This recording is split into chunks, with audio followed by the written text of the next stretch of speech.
Today's topic is imaging in gynecology. So here various imaging modalities are there.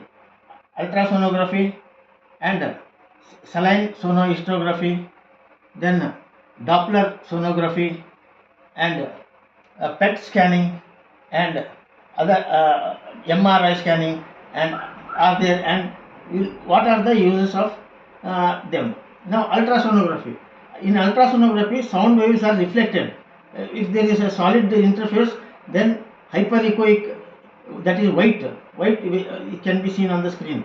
Whereas if this is a liquid, so anechoic, that is dark, is seen on the dark shadows are seen in the scan, ultrasound scan. Now ultrasonography, various parts, uterus, so normal and abnormal. So normal uterus, the size is 7 centimeters by 3 centimeter depth and 2. So endometrium and myometrium is homogeneous echogenic. Then endometrium is trilaminar endometrium. This is in periovulatory phase, trilaminar. Now abnormalities of the uterus by scanning. One is fibroids.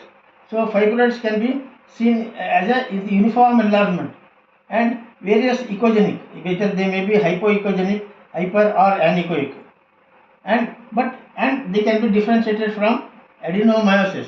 Adenomyosis, irregular enlargement and heterogeneous echogenic. So that is, they can differentiate from fibroid. And another thing that can be noted is uterine anomalies. For example, bicornuate uterus.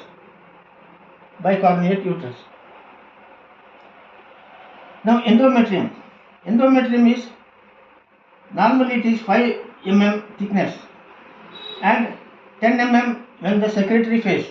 So it is a endometrium is 5 millimeters and follicular phase and 10 mm secretory phase.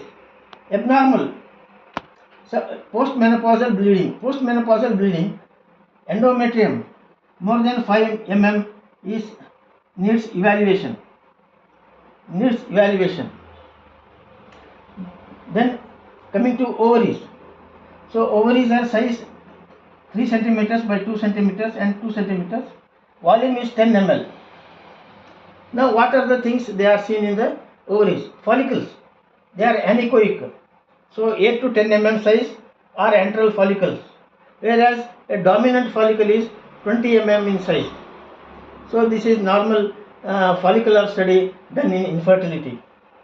Now abnormal. What are the abnormalities seen in the ovaries? So follicular cysts. So follicular cysts are less than 8 centimeters. Follicular cyst, theca lutein cyst and endometriotic theca lutein cysts are seen. So they are less than 8 centimeters size.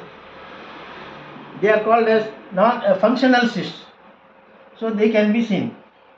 This one. Then torsion of the ovary can be made out. In torsion, ultrasound high resolution. The torsion of the ovary, when ovarian cyst is there, it can undergo for torsion, and there you will see high resolution ultrasound, a whirlpool appearance. So concentric rings are seen. This is especially when the Doppler studies are done. So whirlpool appearance is characteristic of torsion of the ovary. Now benign and malignant tumors. Now malignant tumors are bilateral and they are having thick septa, more than 3 mm septa, and they are bilateral and solid interfaces are seen in the ovary. Now coming to this one,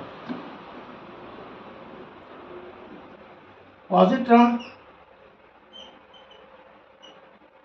emission